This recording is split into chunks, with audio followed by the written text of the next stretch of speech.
Chapter 7. The Shape of Something New. Weeks passed not with grand gestures or passionate declarations, but with quiet, deliberate presence, the kind that grows roots before you even notice the bloom. Leo and Elijah began to meet regularly. Sometimes it was under the guise of study sessions, their laptops open but untouched. Other times it was for late-night walks through the campus quad, slow strolls where words barely needed to be said.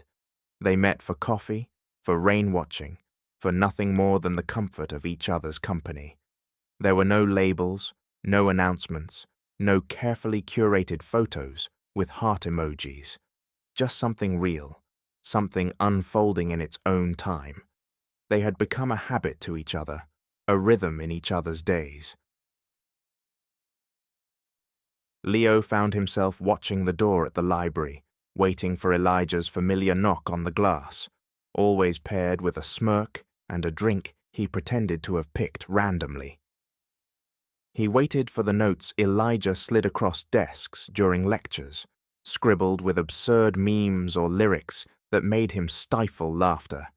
He found comfort in the way their knees brushed under cafeteria tables, the way Elijah would nudge him during a group project when he got too in his head. These weren't the moments fairy tales were made of, but maybe they were the ones that made something last. It wasn't perfect. Leo still had doubts. There were nights he lay in bed, staring at the ceiling, wondering if he was moving too fast, if he was doing the right thing, if this would end in the same ache he'd tried so hard to escape. But now, for the first time, he wasn't wondering alone. Elijah was there, not with all the answers, but with presence, with patience. They didn't talk about Jamie, not because they were avoiding it, not because they were pretending he didn't matter, but because what they were building wasn't defined by what came before. That part of their lives had passed, and neither of them wanted to look backward anymore. One chilly Saturday morning, Elijah invited Leo over, not to his dorm, but to the off-campus apartment he shared with a roommate who was, thankfully, gone for the weekend. Leo spent over an hour getting ready, changing shirts too many times, brushing his hair even though it looked the same. He considered bringing something. Snacks, a candle, flowers. In the end, he brought nothing but himself, and a heart that refused to stop pounding. When Elijah opened the door, Leo forgot every word he'd rehearsed. He stood there in a t-shirt 3 sizes too big, hair a tousled mess, and a smear of toothpaste still on his cheek. His eyes were sleepy, but his smile lit up his whole face. "Pancakes?" Elijah asked, voice still hoarse with sleep. Leo blinked. "You cook?" Elijah shrugged. "I attempt. It's usually a gamble. Sometimes edible, sometimes fire hazard." The kitchen turned into a disaster zone within minutes. Batter spattered onto every available surface.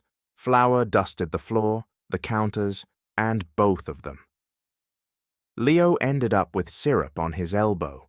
Elijah had an entire egg crack the wrong way in his hand.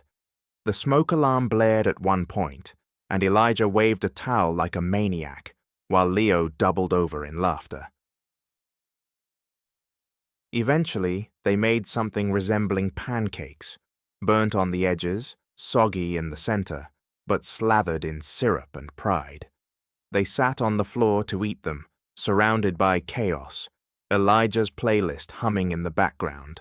A soft cover of a nostalgic pop song filled the room as sunlight poured through the window. It felt like a world apart from everything else.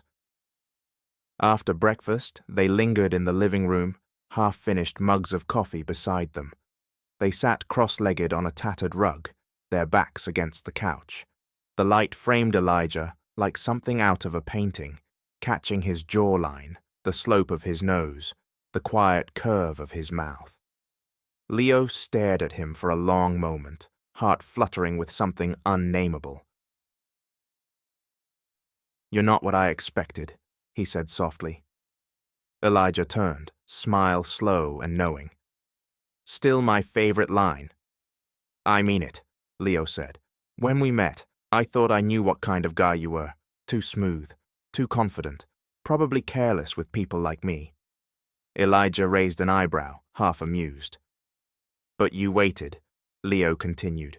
You listened. You let me figure it out on my own time. You never asked me to be anything but honest.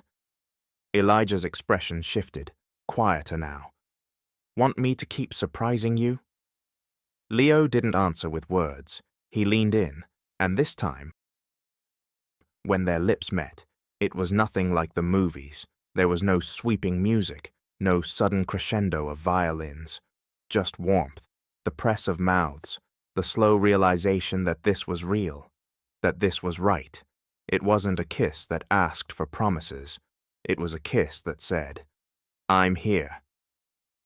When they pulled apart, foreheads resting against each other, Leo let out a breath he hadn't realized he was holding, and for the first time, it didn't feel like he was betraying a memory.